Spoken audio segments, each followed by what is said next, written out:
When a high school art teacher is suddenly sent to the hospital, a 15-year-old student is summarily suspended. Well, why? She says she was kicked out of class for casting a hex. We'll talk to the accused teenage witch. Also, the life of a child star, not all glitz and glamour. In fact, many young celebs say they were robbed blind by managers and parents. Find out what they're doing to keep their cash. And a tragic ending to a Halloween party in Los Angeles over the weekend.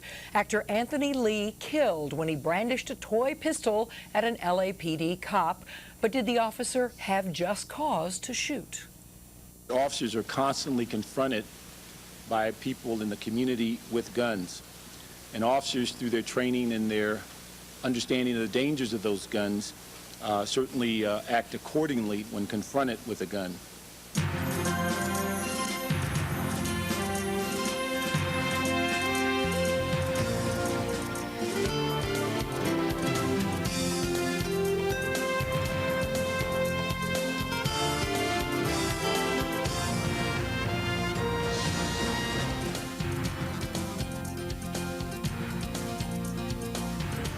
America's child stars, pint-sized entertainers who earn sizable paychecks for very grown-up work. According to Screen Actors Guild figures, they'll pull in an estimated combined income of over $50 million this year. Then why are so many of them broke by the time they become adults?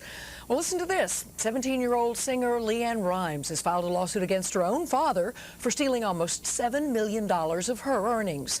Teen pop sensation Christina Aguilera is, is accusing her manager of cheating her as well. And it wasn't that long ago that Different Strokes star Gary Coleman sued his parents to recoup his million-dollar fortune. Paul Peterson starred on The Donna Reed Show back in the 50s. Paul has since founded the group A Minor Consideration to protect young performers from the perils of Hollywood. He joins me from L.A.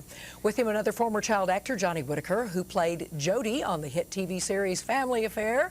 Also in L.A., the author of former child stars The Story of America's Least Wanted, Joel Ryan, and Mark Staenberg, an entertainment attorney who's worked on amending California's Coogan Law, designed to protect the earnings of young stars. Welcome to you all.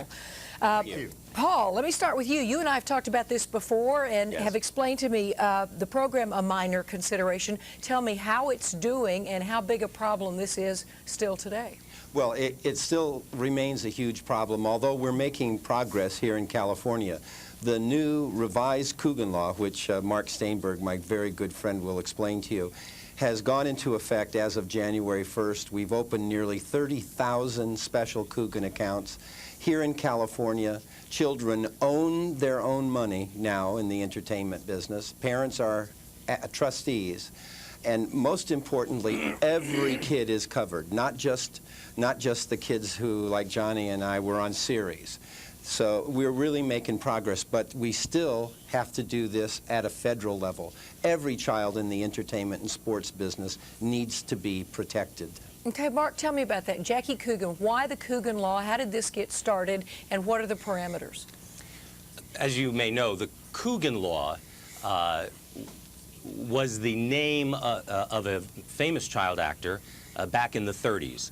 The legislature amended California legislation to create what is now called the Coogan Law, to require that if a child actor contract went to Superior Court to be ratified, then the court could, in its discretion, make a set-aside up to 50% of the net. It was discretionary to the court, and over the years, it didn't work out very well. And the reason is that most contracts, about 95% of the current contracts in the entertainment industry for child actors, do not go to court to be ratified. So nobody's out there protecting the interest of the child. Yeah, especially those in the commercials. That's why we went to get SB 1162 taken care of, was to make sure that we got the commercials, which is where most of the kids are getting their money. Okay, speak English for us, Johnny, because obviously people might not be familiar with a particular statute, or you're specifically talking about then to cover all children, whether they're working in commercials, television, film, make sure they're all getting protected. Exactly, and that's what Mark and Paul and I worked on in the state of California to be hopefully a model for the rest of the country, the Senate Bill 1162, which made the money for all children, day one, $1, to go 15% into a savings account. Okay, well, give me an example, because we've heard of Gary Coleman and this actor and that actor, but you're one of those that earned $1 million, turned 18, and what happened? Well, I mean, when I turned 18, actually, it wasn't until I was married and my wife asked me how much I made. I looked and saw that I made over $1 million, but I only had about $90,000 that was in the trust account that was saved for me. Right, you see, the problem is there's this popular fiction that every time you see a child in the entertainment business, and now sports, that somehow they're covered. But it's a myth. Until the law is in place, not just here in California, but across the country, children are actually really exposed. And as my friend Ricky Sorensen, who played Boy in the Tarzan movie, said, you got to pick your parents with care. Whoa. Well, Joel, Ryan, tell me about this, because it was interesting. In one of the articles I was reading, it says nobody's holding benefit parties for the likes of Liz Taylor, Jodie Foster, Ron Howard, or Drew Barrymore. In other words, there are young child actors who go on to maintain their money and continue their careers and are not necessarily ripped off. Is this really a question primarily of bad parenting? You know, isn't there some things that the law is never really going to protect? I mean, you can have the laws protecting the money. It's really, I can't tell you how many stories I detail in the book where once they get the money, they frankly don't know what to do. Even if they have it, after they have all their millions, after their show is run, there's not really the perception, there's not really the understanding of what to do with the money.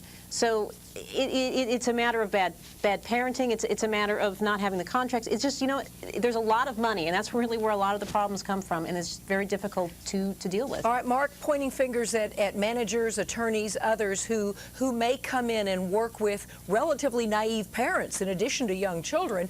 How much responsibility are you going to put in that corner?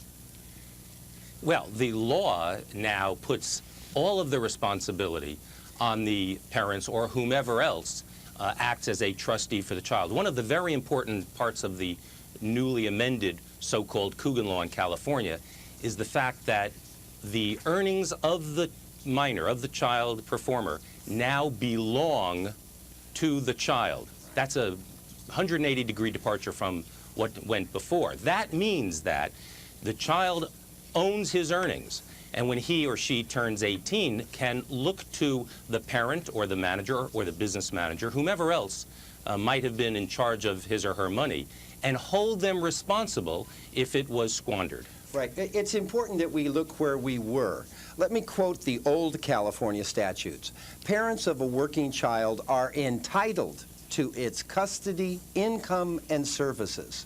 That's what we changed in family law, to make the ownership of this money belong to the person, Eureka, who does the work. My children were considered chattel from Mark's point of view, and in our point of view, children were the property of the parents, and chattel is a nice word for slave. Amen. All right, now what you talk about, though, 15%, is that really going to remedy the kind of problem that you're trying to address? Well, it's a good, I'm sorry, you know, we've been criticized, of course, because it's not high enough. We consider it to be a floor. Exactly. 15% of the gross is not insubstantial. First of all, it is, as we say, a floor. The other 85% certainly can be marshaled and invested for the benefit of the child actor. But do keep in mind that between agents, managers, acting lessons, singing coaches, and so forth, and taxes, the child performer does have real financial responsibilities. The 85% are intended to cover that. And let's speak about taxes for a minute. What the heck is the government of the United States doing taxing children? What's the deal here? If the child saves this money for starter home, starter business, extraordinary medical expense, their education or professional enhancement, shouldn't it be, at least, if not exempt from taxes, shouldn't that at least be something the child can look forward to? Well, Paul, I mean, that's a lovely argument, and now that we're coming on Election Day, people can contemplate that. But in fact, if a child is earning today, I mean, whereas as one of you might have made $1,500 or $15,000 an episode, you know, their kids making $75,000 an episode, all of a sudden they're in the top 1% of the country that we hear waved around all the time, making lots of bucks. We're saying that's tax-free? Wait a second. Gross and net are two different things. Oh, sure. 10% for an agent, 15% for a manager, 45% for Uncle Sam. Excuse me? This $75,000. Look, I have a kid on a series right now today making $30,000 an episode, and his parents have to dig into their pockets at the end of every episode to come up with the money for taxes. That's just wrong. Okay, people need to vote on Election Day because that's a bigger issue. But we're going to continue the conversation on the other side of the break. And a bit later, did a high school principal go too far when he bounced a student out of class for reading a book on witchcraft? We'll find out.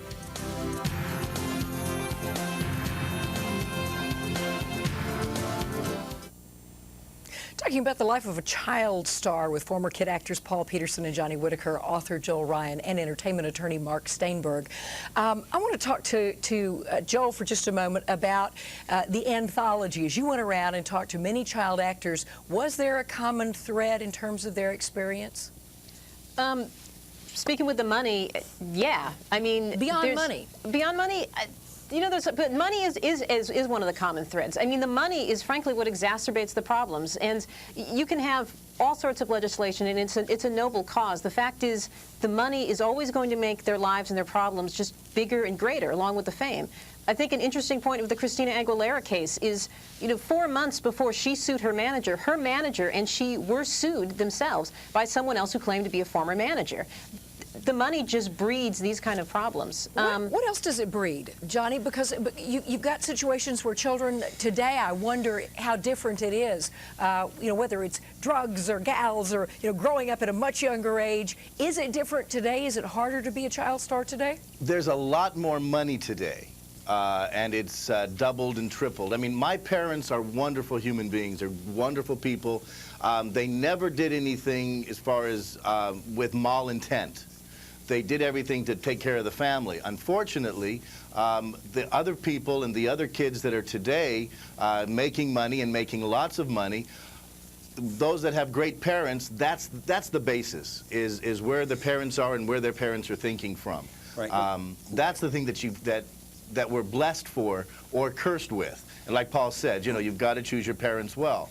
Right. And today, kids that I work with as a manager are making a lot of money, and you've got to be prepared.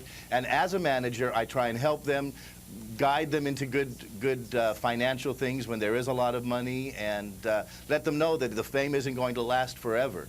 Yeah, Paul, that 15 minutes aren't going to be there. Yeah, Paul, on that note, the fame doesn't last forever, but psychological impact can. Well, tell me about that. Well, that's, of course, the real rub in all of this, and for those of us who've actually experienced, we can tell you that fame is a hard drug, and the withdrawal from fame is very difficult. You see, children in the entertainment business often break faith with their education. They become separated from their peer group.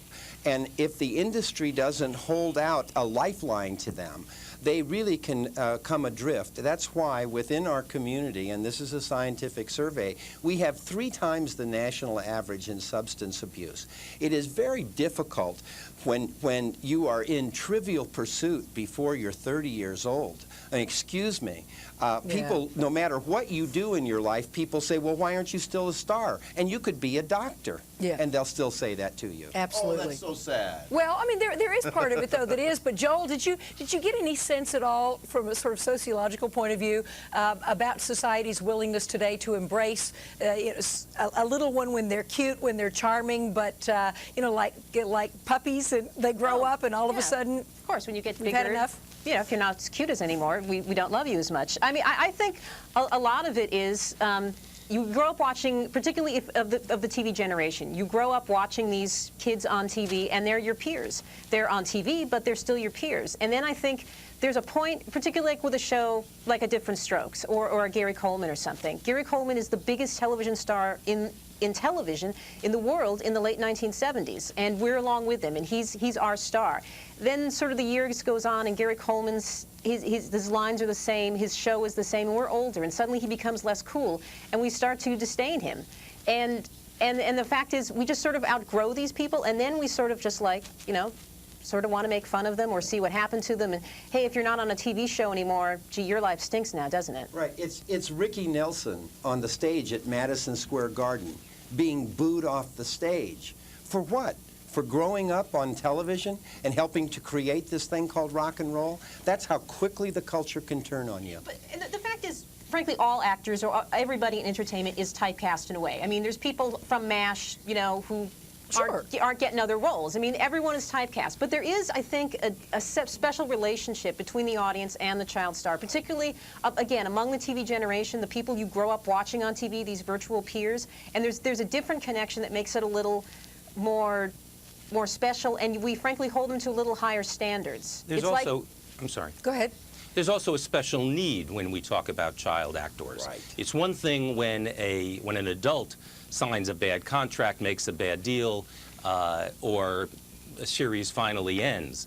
It's quite something else when you're dealing with children. Exactly. The irony is that the public considers most actors, child actors included, as making a lot of money, maybe too much money, and being spoiled stars, whether they're adults or children. And therefore, it's very hard to get the kind of legislation that we did finally accomplish in the state of California, and it will be replicated, I am sure, in other states, and hopefully even at the federal level, as Paul said earlier. Certainly applause to you, and Paul, I know how hard you've worked for a very, very long time. Johnny, you as well. And certainly I'm still seeing my psychiatrist. much needed to protect the kids. Joel, Ryan, thank you as well very much for joining us. Now we're going to take a break. When we come back, she was blamed for making a teacher sick. After the break, meet Brandy Black Bear, accused of casting a spell and causing an emergency room visit.